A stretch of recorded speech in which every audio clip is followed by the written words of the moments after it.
নমস্কার। প্রতি সপ্তাহের ন্যায় আজকেও আমাদের পজিটিভ বার্তা থেকে বিকাশ টক অনুষ্ঠান অনুষ্ঠিত হতে চলেছে। আজকের আমাদের এই অনুষ্ঠানে উপস্থিত রয়েছেন ইলামবাজার গভর্নমেন্ট আইটিআই কলেজের সাইবার ট্রেডিং স্টার অর্ঘদীপ জানা স্যার। আমি আজকের বিষয় হলো ই হাট। আমি স্যারের কাছে অনুরোধ করব আজকে ই হাট সম্পর্কে দু এক কথা বলতে। নমস্কার, আমি অর্ঘদীপ জানা। আমি আজকে ই হাট বিষয়টা নিয়ে একটু বলবো সবাইকে, কারণ ই হাট বিষয়টা সবার মানে পরিষ্কার নয়, ক্লিয়ার নয় ব্যাপারটা সবার মধ্যে। তো ই হাট ব্যাপারটা হচ্ছে প্রথমে হচ্ছে আমাদের মেন যে সম্পাদক যিনি আমাদের প্রতিষ্ঠাতা মাননীয় মলয়পীঠের স্যারের একটা কনসেপ্ট। তো ব্যাপারটা হচ্ছে কি, ই হাট আমাদের সর্বপ্রথম সূচনা হয়েছিল যে 9ই নভেম্বর 2025-এ। এই নভেম্বরে আমাদের সূচনা হয়। ব্যাপারটা কি না, উনি ভেবেছিলেন যে অনেক কিছু বোলপুরে বা আমাদের শান্তিনিকেতনে বিভিন্ন রকম তো ক্ষুদ্র ব্যবসায়ী যারা রয়েছেন, তো অনেক ছোটখাটো ব্যবসায়ী রয়েছেন যারা মানে নিজেদের যে দক্ষতা যেটা রয়েছে নিজেদের মধ্যে, এই হস্তশিল্প হোক বা কেউ অন্যান্য কাজে দক্ষ হোক, বিভিন্ন বিষয় যেটা রয়েছে যে যার যে বিষয়ে পারদর্শী, তো ওই জিনিসটাকে মানুষের কাছে বা বাইরে আমাদের শহরে বা যারা এই বিষয়টা জানে না ওনাদের কাছে জিনিসটাকে পরিষ্কার করে দেওয়া, যে জানানোর যে এরকম এরকম যারা রয়েছে, বা ওদেরকে অ্যাকচুয়ালি যে বিষয়টা হচ্ছে যে ব্যবসায়িক ভাবে প্রতিষ্ঠিত করে তোলার একটা ব্যাপার। তার মধ্যে বিভিন্ন রকম জিনিস হতে পারে, সেটা হস্তশিল্প হতে পারে বা যারা খাবারের দোকান রয়েছে বা বিভিন্ন রকম ব্যবসার সঙ্গে ছোটখাটো ব্যবসার সঙ্গে যারা বিভিন্ন রকম জড়িত রয়েছেন, তো ওদেরকে যে একটা স্থায়ী উদ্যোক্তা করে তোলার বা স্থায়ী এন্টারপ্রেনার করে তোলার বিষয়টা হচ্ছে ই হাট। তো এটা আমাদের কলেজে শুরু হয়েছে, প্রায় হয়ে গেল আমাদের 13 নভেম্বর থেকে শুরু হয়েছে। এর থেকে কি হয়, এর বিষয়টা কিভাবে এটাকে মানে সবার কাছে তুলে ধরার ব্যাপারটা রয়েছে। বিভিন্ন রকম ইনফ্লুয়েন্সার রয়েছে। ইনফ্লুয়েন্সার বলতে যারা ফেসবুকে ভিডিও করেন বা যারা ইউটিউবে ভিডিও করেন বা যাদের নিজস্ব চ্যানেল রয়েছে, যারা ব্লগিং করেন বা অন্য কিছু মানে সোশ্যাল মিডিয়ার সঙ্গে যুক্ত রয়েছেন, তো ওনাদের মাধ্যম দিয়ে বিষয়টা উঠে উঠবে সবার কাছে।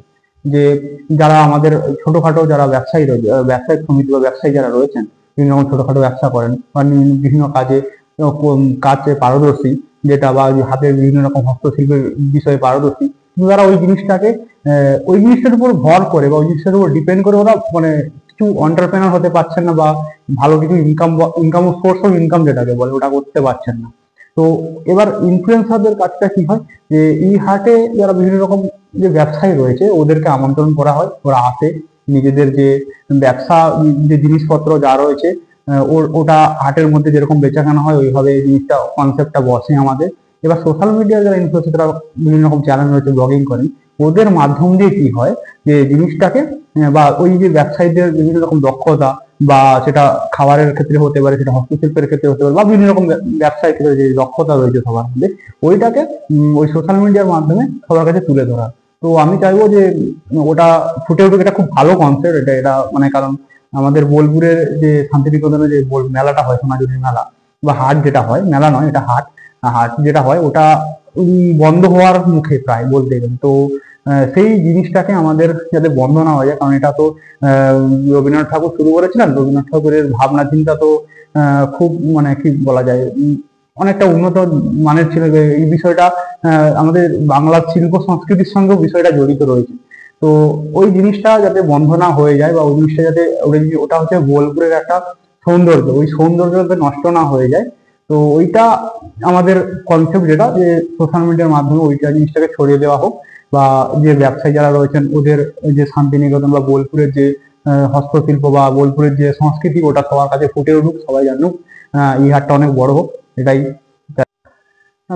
আমাদের যে ই হাট যে ব্যাপারটা রয়েছে ওটা মাধ্যমে যারা আমাদের আশেপাশে ছোট ব্যবসায়ী সমিতি বা ব্যবসা যারা করেন, ছোটখাটো যে জিনিস তৈরি করেন, তো শুধু ওনাদের বিষয়টা নয়, বা আমাদের আশেপাশে যেসব বিভিন্ন রকম কলেজ রয়েছে বা আমাদের নিজস্বই কলেজ, যে বিভিন্ন স্টুডেন্টরা যেসব হাতে ওয়ার্কশপে যেসব জিনিসপত্র বানায়, তো ওদের ওই জিনিসপত্রগুলো যাতে হাটে বিক্রি হয়, বা ওদের যে ইনফ্লুয়েন্সার এর মাধ্যম দিয়ে ওদের নিজেদের এন্টারপ্রেনার করে তোলা বা ওদের একটা উদ্যোক্তা মানসিকতা গড়ে তোলার মধ্যে, এটাও একটা ই হাটের একটা কনসেপ্ট।